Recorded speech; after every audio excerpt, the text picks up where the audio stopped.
Today we got the top 5 Air Jordan 4s of all time. Number 5. The Air Jordan 4 Bread or Black Cement.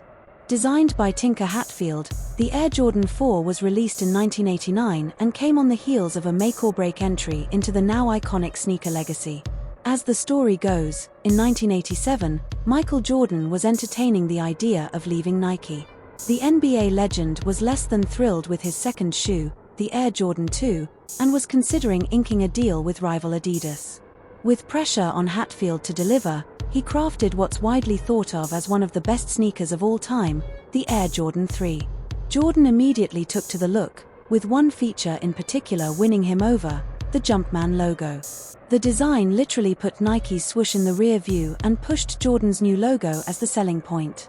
Hatfield's risk paid off, Jordan stuck with Nike, and the two kept making history together. For the Air Jordan 4, Hatfield employed a similar concept, leaving the swoosh off of the side panels and leading with a large Jumpman logo on the tongue. The shoe looked like a sequel of sorts to its predecessor. The midsole's visible air bubble remained, while the upper's panels got plumped up. Breathable mesh netting was added to the tongue and sides, while plastic supportive wings were integrated with the shoelaces for an adjustable fit.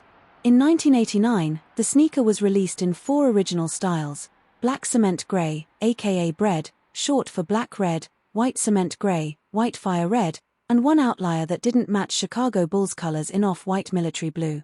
The Air Jordan 4 OG Black Cement 1989, aka Bread, is one of 4 original colorways of the Air Jordan 4. Designed by Tinker Hatfield, the retail price was $110. Released on February 1, 1989, just before All-Star Weekend. Not many people wanted to purchase a pair of Air Jordan 4 back in 1989 with a $110 price tag. Still, many historic moments came with the Black Cement Jordan 4. Michael Jordan wore the shoes during the 1989 NBA All-Star Game and dropped 28 points against the West, which wasn't enough. In the playoffs, the Chicago Bulls took on the Cleveland Cavaliers, where Michael Jordan hit the shot against Craig Ello. Dressed in a black and cement gray color scheme. There is nothing like the original pair regarding the shape, which is always what people hope for on the retro releases. Constructed with black nubuck on the upper, with the same shade on the mesh netting across the panels and tongues.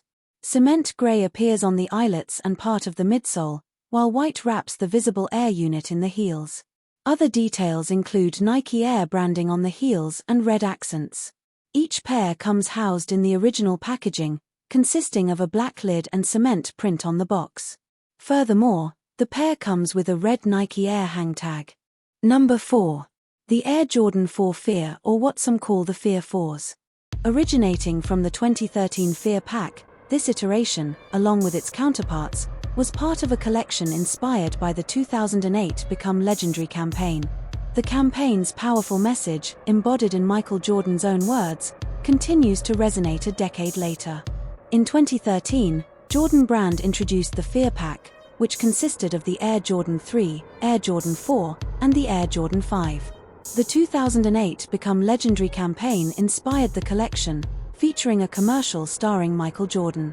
In the commercial, Jordan stated, "I'm scared of what I won't become. You're scared of what I could become." This is a recurring theme that can be seen across all pairs. In 2023, the brand returned the Fear Air Jordan 3. In 2024, we will see the Fear Air Jordan 4 re-release at retailers for the holiday season. Dressed in a black, white, anthracite, black, and pure platinum color combination. This Air Jordan 4 features a light to dark upper, with black up top and shades of gray on the lower part of the shoes. Next, black covers the midsole with speckled details. White adorns the wing eyelets, liner, tongue label, and Jumpman on the tongue. Highlighting the shoes is "I'm scared of what I won't become. You're scared of what I could become" written across the insoles.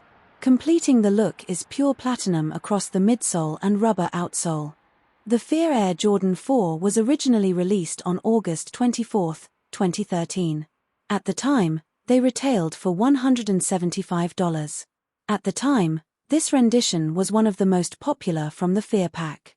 The campaign's powerful message, embodied in Michael Jordan's own words, continues to resonate a decade later. With a fusion of fear and aspiration, The Air Jordan 4 Fear encapsulates a narrative that transcends the boundaries of sport and art. Number 3. The Air Jordan 4 Fire Red. The Fire Red Air Jordan 4 was the final colorway of the Air Jordan 4 to release at retail, but one of the first Michael Jordan wore on court. He debuted the Air Jordan 4 on All-Star Weekend in February of 1989 in Houston, Texas, and broke out the Fire Red pair a little over a month later on March 21 in Inglewood against the Lakers. He scored 21 points and added 16 assists in a 1-point Bulls win. For those of us who obsessively watched Jordan's feet to see what was coming, this was a big deal. It was less of a big deal for the man who designed them. Tinker Hatfield took over the Air Jordan program in 1987 and designed the Air Jordan 3 like something approaching art. For the following season, he designed the Air Jordan 4 for the reigning MVP and Defensive Player of the Year as something more akin to a weapon of war.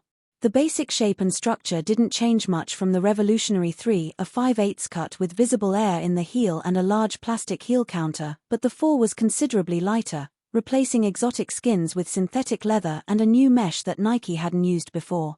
It was meant to be a little more utilitarian, Hatfield says of the first 2 Air Jordans he designed.